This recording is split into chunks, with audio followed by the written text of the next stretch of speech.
Did you ever hear about the time Lara was recovering in the Egyptian desert after that traumatic pyramid incident, fighting mythical creatures and learning to master her inner demons? No? Well, me neither, so let's just cut to Paris.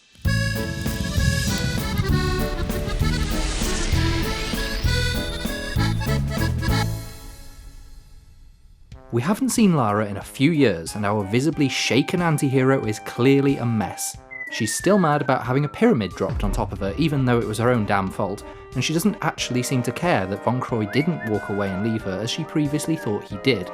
In an Agatha Christie-style twist of fate, the power cuts and Von Croy is snuffed out, and it's up to Lara Miss Marplecroft to solve this whodunit. Because apparently the French police can't be trusted not to convict her. Yes, Lara, that is his blood on your hands, but forensics can prove you didn't do anything. Oh, okay, fine, just run away. That won't make you look guilty at all. Lara the felon drops by to visit Werner's colleague Carvier, insisting she didn't kill Von Croy. With little care for social grace, Lara barks at the clearly frightened lady until she blurts out some information regarding her ex-mentor hunting down some ancient pieces of occult artwork. This is apparently a satisfactory answer, so she leaves Carvier to her own gruesome fate. As a walking metaphor of how the mighty have fallen, and flying in the face of everyone who refers to Paris as the city of romance, Lara wakes up in a train wreck, harasses a local sex worker, blows up a pawn shop and does a brief stint at a nightclub before finally talking to a gruff-voiced mobster known as Bouchard. He informs Lara that Von Croy wanted his help to break into a dig site under the Louvre, because apparently world-famous archaeologist multimillionaires can't just walk or bribe their way into low-key dig sites without involving the mafia.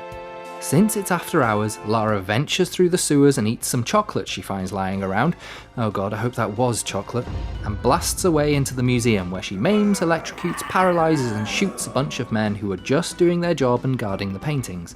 But I guess they should count their lucky stars it's not those paintings Lara's after. There, she finds out that the mystery paintings that Von Croy sought were linked to an artifact with the power to awaken an ancient human-angel hybrid, and quite literally breed hell on Earth.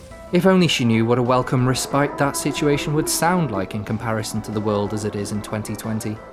Anyway, unfazed by this, she descends into a gigantic tomb beneath the Louvre that had somehow remained a secret for centuries, and like the total badass she is, proceeds to punch the living shit out of some immortal skeletal warriors, attempts to shoot a ghost in the face with a shotgun, and floods a site of immense archaeological significance, which I suppose is a better way of spending a Saturday night than by defrosting a frozen butler. Her antics reward her with one of the paintings Von Croy was hunting, but before she can escape, she's touched up by a mysterious stranger with a floaty magical throwing star thing, who, having let Lara do all the hard work, steals the painting for himself. The pair find themselves hounded out of the museum by a group of the worst security guards ever employed. They are to museum preservation what Lara is to archaeology. In other words, they wreck the place. Lara doesn't catch the stranger, and then, because she doesn't care about the cliché of returning to the scene of the crime, she decides to investigate Werner's home. The police are still hunting for Lara naturally, but it's okay because even if she did kill hundreds of men in Venice, and then some more on an oil rig, and in Tibet, and in London, and in Nevada, and she shot Gary in the face, and she wiped out a good deal of Egyptians, and she executed some security guards at the Louvre, she definitely didn't murder Von Croy. Next, she comes face to face with a cleaner, who prefers the more shooty-killy method of cleaning rather than a hoover. He doesn't last too long, thanks to the ever trigger-happy Lara, who nearly blows up the entire house in order to kill him. Brilliant, Lara, way to keep a low profile. Got no brain.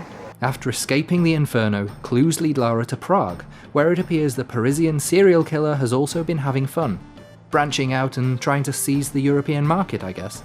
A hopelessly dim news reporter joins the dots for Lara, revealing that the serial killer is none other than Eckhardt, an immortal-ish alchemist who wants to take over the world with the help of the Nephilim and achieve true immortality. No doubt probably because Lara stole his Philosopher's Stone back in Rome and wouldn't give it back. Damn it, Lara, look what you've done now. Always stealing things and causing an apocalypse. Turns out I suddenly find myself needing to know the plural of apocalypse. Meanwhile, our friendly Parisian mobster seems to have taken a shine to stalking Lara, and while he gives her a bunch of guns, doesn't give her any warm clothing. Perfect, thanks Bouchard, who needs a jacket in snowy weather anyway. Lara gets her frozen revenge by letting Bouchard bite the dust at the hand of the demented killer alchemist, and then it's off to a warehouse to check on their stock of Nephilim and ancient sorcerers' secrets. After all, they're much more practical than crumbling wizards' castles or dank dungeons. There, she meets Muller, a glorified gardener who is trying his own hand at achieving immortality by growing plants in a big greenhouse. And Boaz, a desperately haggard nurse who likes to experiment on the slightly less mentally stable. Which I suppose as hobbies go are more interesting than stamp collecting at least. Unfortunately, Boaz hadn't taken basic precautions and she'd allowed a rampant baboon dog angel thing to run amok around the facility. Boaz's long overdue retirement came in the form of being eaten by a giant squishy spider cocoon, which is nice. Lara bumps into the mysterious stranger Kurtis. They flirt a little and he locks her in a tiny little room with no means of escape.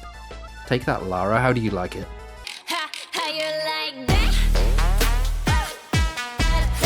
Off Kurtis goes, staggering through the remnants of a mental asylum like a floppy-haired high school rebel with a drinking problem, and uses a magical dagger to kill the angelic baboon dog thing, because everyone knows a bullet through the brain is useless in matters of magic. Once that's over, he lets Lara out of her tank and tells her about his very own daddy issues, and that he's the last surviving member of a secret society that, for legal reasons, definitely isn't the Knights Templar. It turns out this secret society were too stupid not to just destroy the ancient paintings when they had the chance and save the world a lot of fuss and bother. Instead, they kept another piece of art in their lair beneath the warehouse. Avoiding the hellish offspring of Cthulhu, Lara enters the ancient vault and promptly steals the missing painting. But oh no, Kurtis has been captured, because apparently having a gun, superpowers and years of experience training with the British Legion isn't good enough to fend off an overly dramatic chemist and his lab partners. Fed up of only eating greenhouse-grown vegetables for dinner, Eckhardt feeds Muller to the now mutated Boaz spider, and then sets it on our meddlesome Tomb Raiders. Right, enough is enough, thinks Lara. After the relentless bloodshed by the alchemist, she heads off to have a bit of stabby fun of her own. Speaking of which, Kurtis seems to die horribly. 'Tis but a scratch. Just like everyone else Lara has come into contact with since arriving in Paris. She should really come with an EU standard warning label. Throwing caution to any gaming censorship regulations, Lara brutally stabs the alchemist with her magic anti-villain daggers before coming face to face with the real villain and killer of Von Croy, a blonde stranger in a scarf who Lara had no prior knowledge of. He claims to be a Nephilim, but I mean, who knows? He could just have had a case of aggressive eczema and a talent for making prosthetic masks. Either way, Lara doesn't like being blamed for the murders she didn't actually commit. She blows him up and escapes, only to find out Kurtis didn't actually die, but likely left in search of the nearest bar because he's a lazy git and yet again decided to just leave Lara to do all the hard work. She gives chase and heads off into the darkness, never to be heard from again. Some say that massive metal gate fell on her head and she's been in a concussion-induced coma ever since, dreaming of alternative lives and timelines and brand new adventures, whereas others just say she was given a reboot.